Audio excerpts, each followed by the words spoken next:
Creo que esta cuestión no debería tener tanto misterio ni tanto suspenso. Es una cuestión administrativa y casi va de hecho que resulta en forma automática, que debería plantearse y darse. O sea, si la voluntad del cuerpo está en desprenderse de un diputado para que cumpla funciones. Y así lo establece la práctica común que ha tenido esta legislatura a través de los años.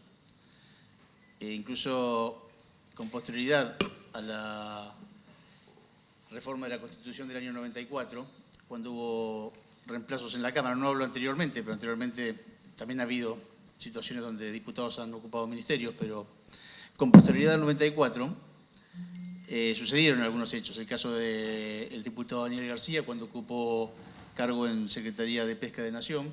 El caso de Ricardo Sastre, que comentaba recién el diputado Pagliaroni. El caso del diputado Pitiot.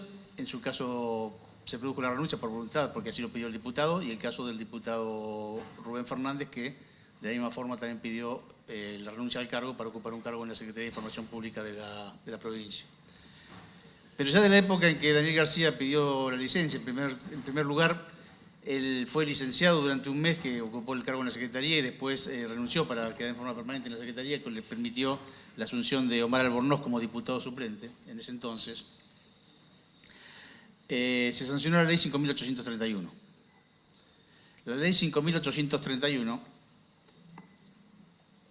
que es la ley que reglamenta en realidad o que establece el régimen de reemplazos para diputados provinciales, incluso aquellos que se encuentren comprendidos en la causal de impedimento prevista en el artículo 124 de la Constitución de la provincia, y plantea que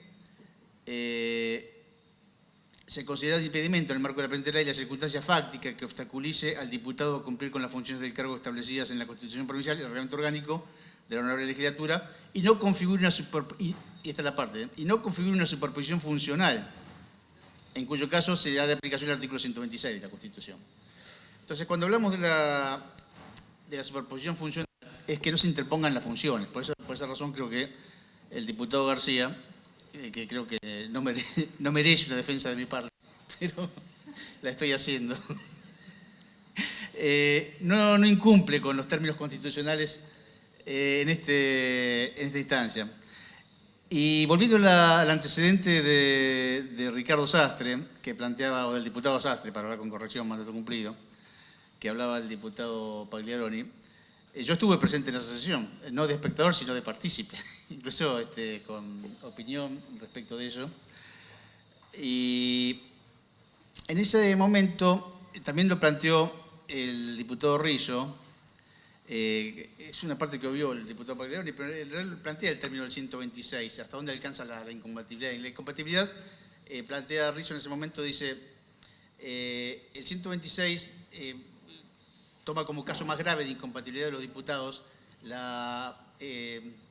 cumplir función o cargo público, aceptar función o cargo público en el Estado municipal, provincial o nacional o en empresas que dependan de esta. Cargo público rentado habla. En este caso, si se produjera esa circunstancia, estaríamos dentro de una incompatibilidad de esta naturaleza e incluso no sería de posibilidad de la Cámara analizar la viabilidad o no, sino que la incompatibilidad es automática y le ordena la Constitución al presidente de la Cámara, es decir, al vicegobernador de la provincia, a dar cuenta de ello al Superior Tribunal, al Tribunal Electoral, mejor dicho. Cosa que no ocurre en este caso. ¿Y por qué no ocurre en este caso? Me refiero al caso de Sastre, ¿no? Tampoco en el caso de García. ¿Por qué no ocurre en estos dos casos? Porque al desempeñar una función ad honorem, esto ocurre únicamente en el caso de que la cuestión fuera rentada. Ahí es donde intervengo yo en ese momento, me recuerdo, porque el doctor Urbano, el diputado Urbano, lo veía como absolutamente inviable la cuestión de Ricardo Sastre. Y en realidad lo que no se alcanzaba a entender del planteo que hacía Urbano es que si el acto administrativo, el acto resolutivo impuesto por el Poder Ejecutivo, que era el nombramiento, en el caso de Sastre de subsecretario o en el caso de García como ministro, no estaba aún consumado, no estaba hecho, no había incompatibilidad, porque no había sido designado.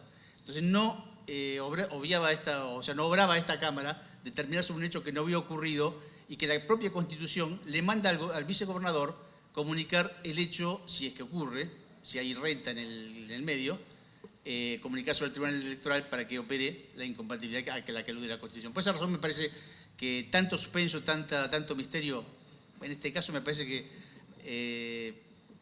que la película no daba para tanto. Entonces, nosotros vamos a estar acompañando el pedido de licencia del diputado García, porque en realidad yo no veo que exista ningún motivo para negar la licencia.